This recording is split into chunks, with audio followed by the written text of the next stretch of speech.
Hello guys, welcome back to my channel. অন্যান্য দিনের থেকে আজকের দিনটা আমার কাছে একটু বেশি স্পেশাল, কেন কি আজকে আমার বার্থডে। আর এই যে এখন আমি তৈরি হয়ে গেছি, আর এই যে আমার মা পেছনে তৈরি হয়ে গেছে। তো আমি আর মা যাচ্ছি এখন মন্দিরে পুজো দিতে। মা এসো, মা এসো,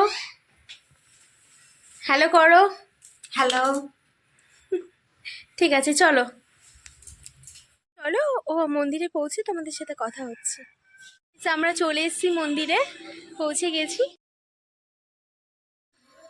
এই যে মন্দির, এটা কিন্তু ঠাকুরনগর স্টেশন থেকে নেমেই মন্দিরটা দেখা যায়। এখানে শিব পুজোর সময় খুব সুন্দর করে সাজানো হয়, লাইটিং করা হয়, অনুষ্ঠান হয়, প্রচুর মানুষ এখানে জল ঢালতে আসে। তো আমি পৌঁছে গেছি মন্দিরে। তো আমি এখন যাচ্ছি মন্দিরে পুজো দিতে। গেটটা বন্ধ ছিল, তাই কোথা থেকে ঢুকবো, এখান থেকেই আর কি নিচটা দিয়ে ঢুকে গেলাম।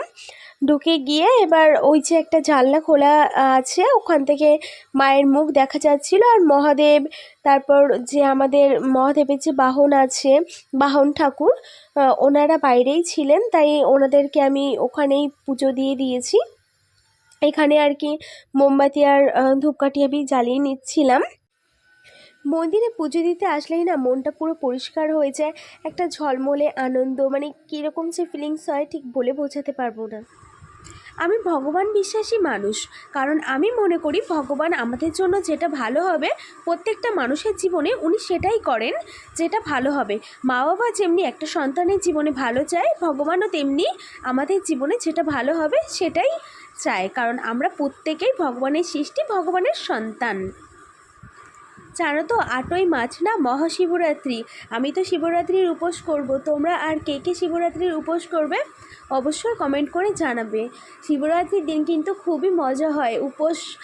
উপোস করে সারাদিন মহাদেবের মাথায় জল ঢেলে তারপরে সাবু খাওয়ার মজাই আলাদা লেভেলের। আমার বাড়িতে আমি উপোস করি, আমার মা করে, দাদাও মাঝে মানে কোনো না কোনো বছর আর কি করে। খুব মজা হয় ওই দিনটা। একটা বছর আমরা এই মন্দিরটাতে এসেছিলাম জল ঢালতে। আগের বছর বাড়িতে জল ঢেলেছিলাম, এবার জানি না কোথায় জল ঢালবো। মন্দিরেও আসতে পারি, আবার বাড়িতেও জল ঢালতে পারি। তো দেখি কি করা যায়। মহাশিবরাত্রি চলেই এলো, একটা অন্যরকম মজা। ওই দিনটা একটা আলাদা রকমের দিন। আর আমার যেসব বন্ধুরা নতুন প্রথমবার আর কি আমার ভিডিও দেখছো, তারা কিন্তু অবশ্যই সাবস্ক্রাইব করে দিও আমার চ্যানেলে।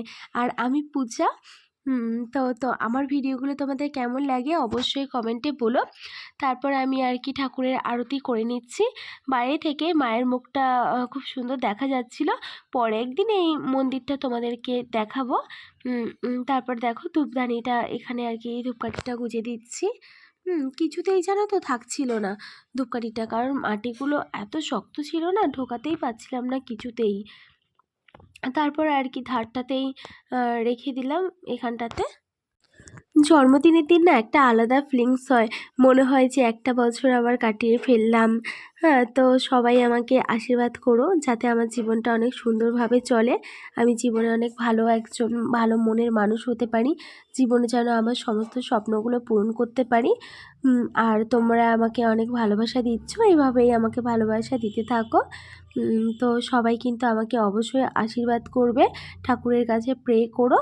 তারপর আমি এখানেই আর কি ঠাকুরকে প্রসাদ দিয়ে দিয়েছিলাম। বুঝতে পারছিলাম না ঠিক কী করব, কেন কি মন্দিরটা বন্ধ ছিল।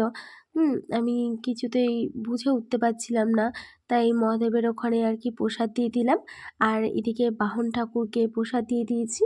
আর বাড়ি আসার সময় ওখানে যে মানে একটা কাকু ছিল, দাদু ছিল, ওদেরকেও আমি একটু প্রসাদ দিয়ে দিয়েছিলাম। এবার পুজো আর কি কমপ্লিট, আমি বেরিয়ে যাচ্ছি। বেরোনোর সময় ধূপকাঠির যে প্যাকেট, মোমবাতির যে কাগজ প্যাকেট ওগুলো সব নিয়েই বেরিয়ে এলাম। কারণ ওই জায়গাটা আর কি নোংরা করে রাখা ঠিক হবে না, আমি পরিষ্কার করে দিলাম। ভাবছিলাম কি করে বেরোবো, তাও এই যে কষ্ট করে নিচু হয়ে বেরোলাম। তো মন্দিরে পুজো দিয়ে আমার সত্যি খুব ভালো লেগেছে, মনটা অন্যরকম লেগেছে। তারপরে এই যে মা আমার প্রণাম করলো আর বাড়ির দিকে দুপুরের চলে বার্থডে আসলাম। স্পেশাল বাড়িতে লাঞ্চ এসে রেডি। দেখো গাইস, ওখানে আছে আজকে পায়েস, মা আমার আলুর বার্থডে দম, ডাল, স্পেশাল সব খাওয়া দাওয়া ভাত, দিয়েছে 5 আমাকে। রকমের ভাজা। আজকে যেহেতু কেন কি বেশিরভাগ আজকে ছিল তো আমাদের নিরামিষ, নিরামিষ, তাই তাই আর নিরামিষের মাছ মধ্যে টাছ সব করেনি। ভাজা, ডাল, অন্যদিন আর কি খাওয়া তারপর দাওয়াটা আলুর হবে। দম, পায়েস সব দুপুরের কিছু লাঞ্চটা করেছিল। আজকে এগুলো এইরকমই। দিয়ে আর কি আমাকে বেশ ভালো, আশীর্বাদও আমার তো করেছে, খুবই ভালো লেগেছে। যাতে আমি খুব আমার জীবন এক্সাইটেড অনেক সুন্দর খাবারগুলো হয়, খাওয়ার জন্য। জীবনের সমস্ত ইচ্ছেগুলো পূরণ হয়। তো খাবার দাবারগুলো আমি এখন খেতে বসে গেছি, বাড়িতে এসেই খেয়ে নিয়েছিলাম। আর গাইজ, এটা হলো আমার সন্ধ্যাবেলার কেক কাটার ভিডিও। এই কেকটা দাদা অফিস থেকে আসার সময় নিয়ে এসেছিল। আমি তো পুরো মানে কি বলবো, খুব মজা করে কেটেছি, কেটে নিজেই খেয়েছি, আনন্দ করেছি, নেচেছি, বাড়ির সবাইকেও খাইয়েছি। আর এটা হলো রাতের ডিনার করতে আর কি সবাই মিলে একসাথেই বসে গেছিলাম। এই যে ডিনারে ছিল। তো থ্যাংক ইউ সবাইকে।